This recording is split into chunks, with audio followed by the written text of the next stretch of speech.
Ciao ragazzi, benvenuti in questo nuovo video. Oggi andremo a recensire questi due volanti, il Thrustmaster T150 contro il Logitech G29. Partiamo subito dalla nota dolente. Oggi, dicembre 2017, il T150 lo troviamo su Amazon a 185 euro. Questa è la versione blu, non Ferrari, con due pedali. Dall'altra parte invece troviamo il G29 a 230 euro con 3 pedali e la versione per PS3, PS4 e per PC. Ovviamente i prezzi cambiano, quando io ho preso lui stava a 160, invece adesso sta a 20 euro di più, lui invece l'ho preso con il Black Friday, quindi a 200 euro e adesso è aumentato. Quindi io vi lascio comunque i link in descrizione in modo che voi potete andare a vedere il prezzo attuale dei volanti. Il Thrustmaster, come detto prima, ha due pedali, ma può essere aumentato a 3 o con un acquisto iniziale prendendo direttamente i 3 pedali compreso col volante, oppure facendo un acquisto che attualmente sta a 600 euro prendendo una pedaliera con appunto 3 pedali.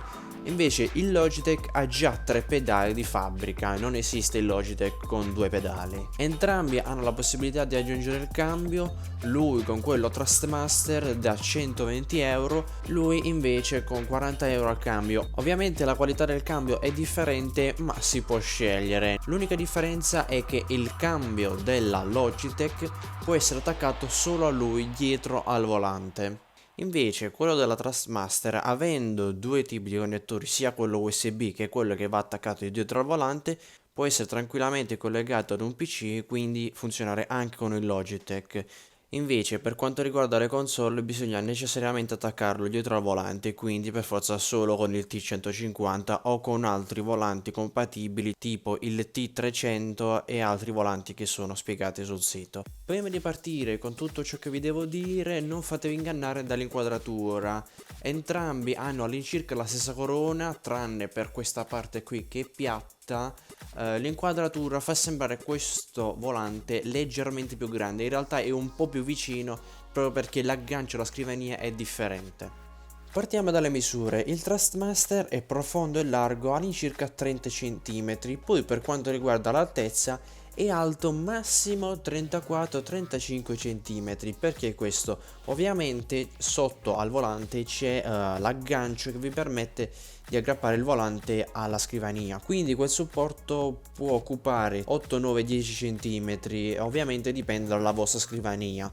È una morsa abbastanza grande, però bisogna dire che ha una presa davvero eccezionale. Da questo punto di vista i supporti della Thrustmaster sono i migliori. Passiamo invece al Logitech, che è largo 28 cm, profondo 31 e poi è alto al massimo 31 cm, perché questo è un po' più fisso e può agganciarsi nella scrivania spessa massimo 4,5 cm. Raggiunge la sua massima larghezza togliendo i piccoli supporti. Infine entrambi gli stessi hanno un diametro all'incirca di 28 cm. Come già detto prima, la corona e il diametro del volante è all'incirca uguale, tranne per questa parte piatta, ma la qualità di costruzione è decisamente diversa. Qui troviamo una parte in plastica sopra e sotto, ai lati invece c'è della gomma che davvero ci fa un'ottima presa. Invece da quest'altra parte troviamo la pelle sintetica, che ha un impatto visivo migliore, ha un po' meno grip rispetto alla gomma, che ovviamente la gomma è uno dei migliori materiali per far presa, però comunque ha una certa impugnatura da corsa, quindi ci facilita un po' la presa. Inoltre qui presente una fascetta in metallo che ci permette di individuare il centro, magari ne avessimo bisogno. E poi un'altra grossa differenza sono i tasti.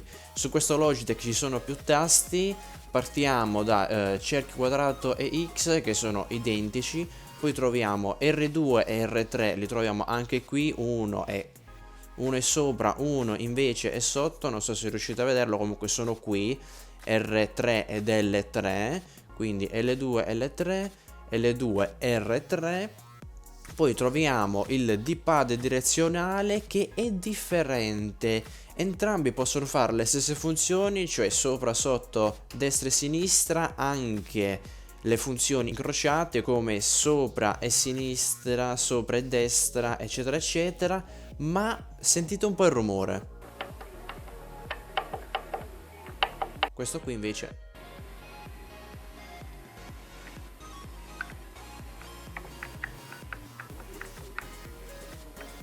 inoltre il feed è meglio, questo è più morbido, è più lineare, questo invece è proprio un pulsante.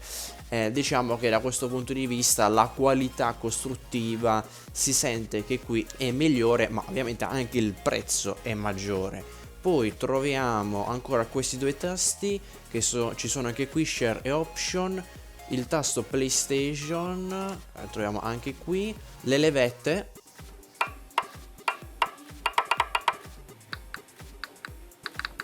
Sentite anche il sound che è diverso, il feed devo dire che è un po' meglio su queste levette, però fa anche più rumore. Passiamo invece ai tasti in più. Io personalmente questi due tasti li uso per aumentare o diminuire il cruise control sui giochi, questo come tasto invio, e poi abbiamo una ghiera con le funzioni sui giochi che lo supportano, oppure due tasti semplicemente, un tasto che va da questa parte e un tasto che va da questa parte.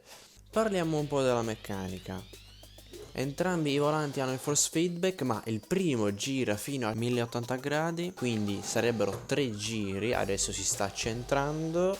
Inoltre quando è acceso fa un pochettino di rumore perché il motore è sempre lì pronto. Inoltre al lato ci sono delle prese d'aria per permettere di ventilare meglio.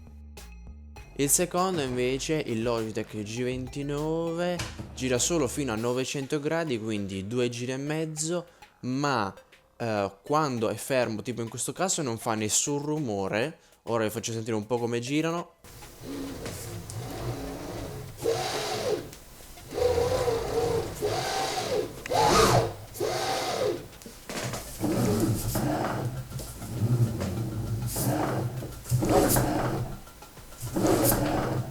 Diciamo che lui è più rumoroso. Sentite come quando lo facciamo con forza, invece lui è un po' più profondo, lui è un po' più acuto. A livello di forze comunque lui in questo momento mi sta facendo un po' più forza, però comunque il tutto deve essere registrato dal software, dal gioco.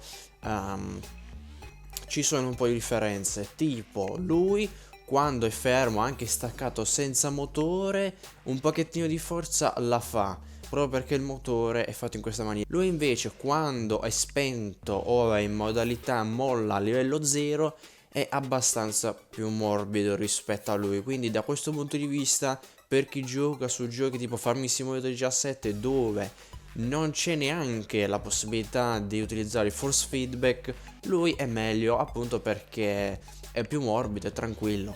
Un'altra particolarità che ha lui per i giochi che lo supportano, qui c'è il livello che permette di visualizzare quando bisogna cambiare la marcia. Ovviamente questo è disponibile solo per i giochi che lo supportano, come giochi di corsa tipo Assetto Corsa o Project Cars, giochi del genere.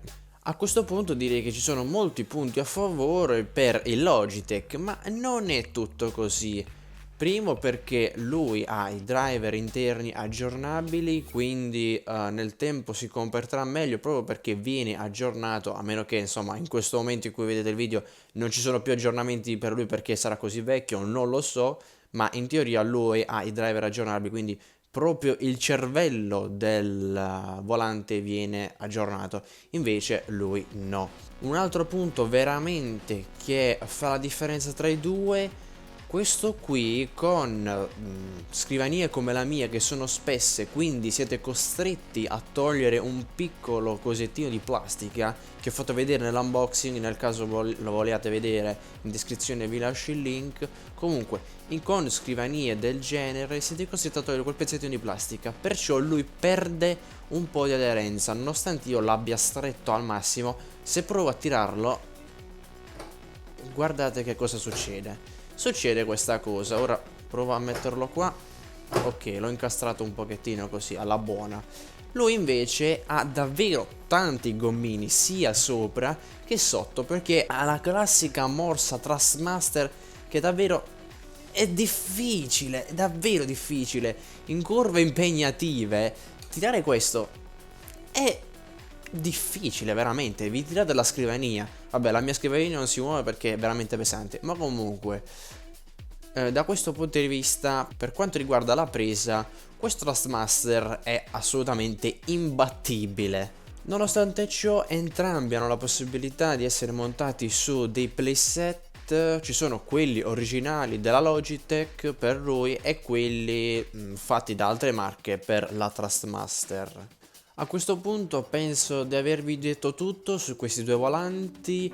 Vorrei farvi vedere anche una prova in gioco, ma è piuttosto inutile perché voi comunque non vedete quanta forza loro mi imprimono. Vedete, a parte che adesso tipo il Trustmaster è molto leggero, ma può diventare più duro, può diventare anche più leggero. Si possono fare tante cose, si possono aumentare i gradi, eccetera eccetera.